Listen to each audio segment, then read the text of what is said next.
দেবতারা প্রত্যেকে খুব সুন্দর দেখতে, কিন্তু গণেশ হলেন গজানন।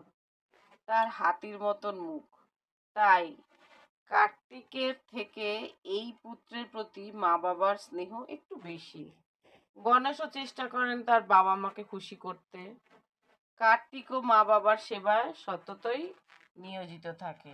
দেবী হৈমবতী শঙ্করকে বললেন, ছেলেরা যুবক হয়ে উঠেছে, এখন তাদের বিয়ে দেওয়া উচিত। শিব বললেন, তুমি ঠিক বলেছ, দুই পুত্রই আমাদের কাছে সমান প্রিয়, তাহলে কার আগে বিয়ে দেব? কার্তিক গণেশের চেয়ে বড়, তাহলে কার্তিকেরই আগে বিয়ে দেওয়া উচিত। হর পার্বতী দুজনে মিলে একটা যুক্তি করলেন এবং সেই মতো তাদের দুই ছেলেকে ডেকে পাঠালেন। ছেলেরা দুইজনেই হাজির হলেন তাদের সামনে এবং প্রণাম জানালেন। মহেশ্বর পুত্রদের বললেন, তোমরা দুজনেই আমাদের কাছে সমান। আমরা ঠিক করেছি যে আগে পৃথিবী পরিক্রমা করে আসবে তার আগে বিয়ে হবে। বাবার কথা শুনে কার্তিক খুব আনন্দিত হলেন। তার ময়ূর বাহন আছে, তিনি চড়ে বসলেন। ময়ূরের পিঠের উপরে উড়ে চলল ময়ূর। মনে তার বিশ্বাস ছিল যে তিনি এই পরীক্ষায় জয়ী হবেন। গণেশ এই পরীক্ষায় জয়ী হতে পারবে না, কারণ তার বাহন মূষিক গণেশের ভার বহন করতে পারবে না। তো তাকে নিয়ে যাবে কি করে? আর নিয়ে গেলেও কতটুকু নিয়ে যাবে? গণেশ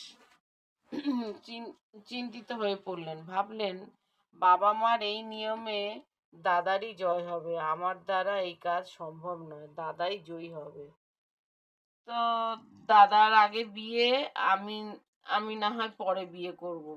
আমার বাহন তো আমাকে নিয়ে চলতেই পারে না, আর যদি হেঁটে যেতে যাই তাহলে তো হাঁপিয়ে পড়ব। গণেশ এইসব ভেবে বিষণ্ণ হয়ে পড়লেন। তারপর মনে পড়ল শাস্ত্রের কথা, পিতা মাতার চরণ পুজো করে প্রদক্ষিণ করলে সমগ্র পৃথিবী প্রদক্ষিণ করার ফল লাভ হয়। এই কথা ভেবে তিনি মনে মনে প্রফুল্লিত হলেন। যথাবিধি স্নান করে পিতামাতাকে প্রতিটি একটি পবিত্র আসনে বসিয়ে ভক্তি ভরে আনন্দের সঙ্গে পুজো করলেন। তারপরে 7বার প্রদক্ষিণ করলেন। জোর হাতে তাদের সামনে এসে দাঁড়ালেন। পুত্রের কীর্তি দেখে হর পার্বতী খুব খুশি হলেন। তারপরে গণেশ বললেন, হে পিত, হে মাতো, আপনারা বলেছিলেন যে আগে পৃথিবী প্রদক্ষিণ করবে তার আগে বিয়ে দেবেন, তাহলে আমার বিয়ের ব্যবস্থা করুন।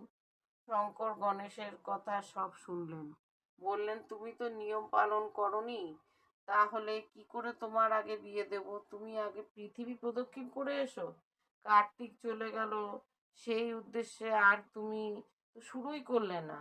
পিতার কথা শুনে গজানন বললেন, আমি তো 7বার পৃথিবী প্রদক্ষিণ করলাম।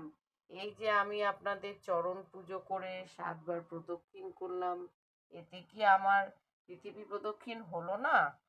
আর যে পিতামাতার পূজা না করে পুণ্যের আশায় তীর্থে তীর্থে ভ্রমণ করে, তার কি পৃথিবী প্রদক্ষিণ হয়? পুত্রের প্রধান তীর্থ তীর্থ পিতামাতার পাদপদ্ম, তেমনি স্বামীর পত্নীর পরম তীর্থক্ষেত্র। এখন আমি আপনাদের প্রদক্ষিণ করলাম, এ তো পৃথিবী পরিক্রমা হলো। আর যদি না হয়ে থাকে, তাহলে দেব বাক্যকে মিথ্যে বলতে হবে। শিব দুর্গা গণেশের কথা শুনে অতীব বিস্মিত হলেন।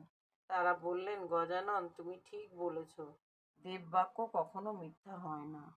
শিব বিশ্বরূপের দুই কন্যা সিদ্ধি আর বুদ্ধির সঙ্গে গণেশের বিয়ে দিয়ে দিলেন। তারা দুজনেই ছিলেন সর্বসুলক্ষণা, মনোরমা, সুবদনী। শিব বিশ্বকর্মাকে ডেকে পাঠালেন। বিশ্বকর্মা এলেন এবং শিবের ইচ্ছায় বিচিত্র রকমের ফুল, লতা পাতা আর অলংকার দিয়ে একটি সুন্দর সভাগৃহ সাজানো হলো। সেই বিয়েতে এলেন দেবতা, গন্ধর্ব, যক্ষ, ঋষিগণ। তারপরে সেখানে সিদ্ধি ও বুদ্ধিকে আনা হলো শুভক্ষণে। সকল অতিথিরা আনন্দিত হলেন, গণেশও খুব খুশি হলেন। কিছুদিন পরে সিদ্ধির গর্ভে জন্ম নিল লক্ষ্য। এবং বুদ্ধির গর্ভে জন্ম নিল লাভ নামে পুত্র। গণেশের এই দুই পুত্রের জন্ম হলো। এইভাবে কেটে দাও। গজাননের সংসার জীবন মহানন্দে কাটতে লাগলো। এদিকে সারা পৃথিবী ঘুরে কার্তিক এলেন কৈলাসে। কার্তিককে ডেকে নারদ জানালেন যে গণেশের বিয়ে হয়ে গেছে। তোমাকে পৃথিবী প্রদক্ষিণের ছলে দূরে পাঠিয়ে দিয়ে তোমার বাবা মা তাদের প্রিয় পুত্র গণেশের বিয়ে দিয়ে দিয়েছেন। বিশ্বরূপের দুই কন্যাকে গণেশ বিয়ে করে খুব সুখে আছে। বর্তমানে তার দুটি সন্তানও হয়েছে। আর তুমি এত কষ্ট করে পৃথিবী ঘুরে এলে, বাবা মা অন্যায় করলে কি করবে নিজের?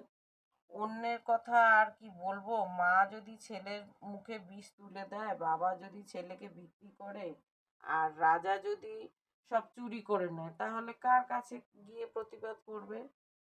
দেখো সরানন, যারা তোমার সঙ্গে এমন ব্যবহার করেছে তাদের মুখ দেখা উচিত নয়। আমি তোমাকে সব বললাম, এবার তোমার যা ইচ্ছা করো।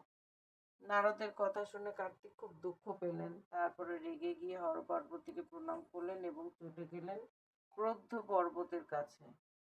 হরগৌরী ছেলেকে চলে যেতে দেখে তারা ডাকতে লাগলেন, তুমি এইমাত্র পৃথিবী প্রদক্ষিণ করে এসেছো, এখন তোমার বিবাহ দেব, কিন্তু তুমি আমাদের কাছে না বলে চলে যাচ্ছ কেন? তখন কার্তিক রেগে গিয়ে বললেন, আমাকে আপনারা ছল করে পৃথিবী পরিক্রমা করতে পাঠিয়ে দিয়ে গণেশের বিয়ে দিয়ে দিলেন। এই কথা বলেই কার্তিক চলে গেলেন ক্রৌদ্ধ পর্বতে। সেখানেই রয়ে গেলেন। পিতামাতার উপর রাগ আর বিয়েই করলেন না। সেই জন্য তার আর এক নাম হলো কুমার। শাস্ত্রে আছে, কার্তিকী পূর্ণিমা কৃত্তিকা নক্ষত্রে কুমারকে দর্শন করলে সর্বপাপ নষ্ট হয় আর সকল অভীষ্ট সিদ্ধ হয়। জয় শিব পুরাণ। কি হয়েছে?